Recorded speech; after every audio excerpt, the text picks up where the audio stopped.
اخواتنا وحبايبنا في شركة الكهرباء، على فكرة احنا اهلكم واحنا ناسكم والله. يعني الواحد لما يموت منكم احنا اللي هنودع وراه، واحنا اللي هندفنه. زي ما انتوا بتدفنونا دلوقتي بالحياة، احنا بكرة وبعد اللي هنودع فيكم يعني. بلاش تستغلوا ضعف وطيبة الناس. يا سيدي احنا ما قلناش ما تقطعش الكهرباء، اقطعها بس في العدل. يعني مش تيجي في الكرة وتروح قطعها لي 7 8 ساعات يوميا وتخلي الناس تصرخ. في اطفال وفي مرضى وفي يعني حرام عليكم. اتقوا الله شويه، الناس تعبانه.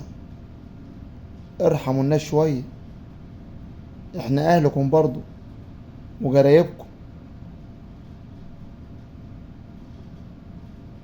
ما ينفعش كده. عندك الشوارع اقطعها ل 24 ساعه يا اخي. اقسم بالله العلي العظيم والله بيبقى فيه انوار في الشوارع مولع النهار كله. بالنهار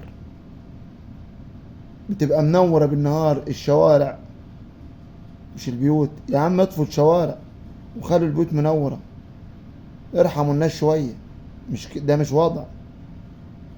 لما الكهرباء تقطع قطعتها ساعتين طيب، ليه كل شويه تك افتح شك افتح تك افتح اك؟ مين اللي هيعوض الناس بالاجهزه الكهربائيه لما تبوظ؟ مين اللي هيعوضهم؟ مين اللي هيعوض الناس دي؟ ارحموا الناس شويه. احنا اهلكم واحنا قرايبكم واحنا بتوعكم. لان في مناطق الكهرباء مش بتقطع فيها، بتاعت ناس واصله في الدوله. طبعا احنا ولاد كلاب، انما انتوا ولاد ناس. صح ولا غلط؟ الخيار والفجوش شغال طول عمره، والواسطة شغالة طول عمرها، والمحسوبية شغالة، عارفين الكلام ده. بس ارحموا الناس شوية. نخلي عندنا شوية من الأحمر، ونرحم ضعف الناس شوية عشان ربنا يرحمنا. فين الرحمة وفين الإنسانية؟ للأسف مش موجودة. بقينا عاوزين نقتل بعض، نموت بعض، ونذبح بعض بس. اما افكر ازاي اموتك، انا اما افكر ازاي اذبحك. والناس الجدعه اللي بصال على الكويت، انت عندك امكانيات الكويت يا معفن. ده بتاع الكويت يلي طالع زايط وما تتكلم. بتاع الكويت يوم ما يتعب ويوم ما يقطع عنه النور هيركب السياره المكيفه ويقعد فيها هو وعياله.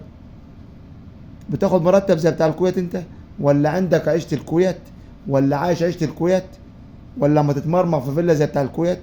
ولا عندك مواصلات؟ ولا عندك طرق؟ ولا عندك رواتب؟ ولا زي بتاع الكويت؟ طالع تتكلم لا بتاع الكويت انت. عيش سنة من اللي عايشة بتاع الكويت وبعد كده ابقى حك. خد ربع المرتب بتاع الكويت وبعد كده ابقى حك. بطل عبط وبطل هبل. خليك في حالك وخليك في بلدك بس، مالكش دعوه بحد. احكي عن المصيبة اللي انت فيها، وبطل طبل ورقص. الناس مش متحملة، الناس تعبانة. محدش قال لك ما تقطعش الكهرباء، كلنا واقفين جنب البلد.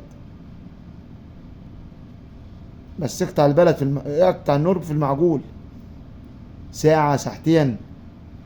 انما مش تقطعوا لي 7 8 ساعات يوميا. ليه؟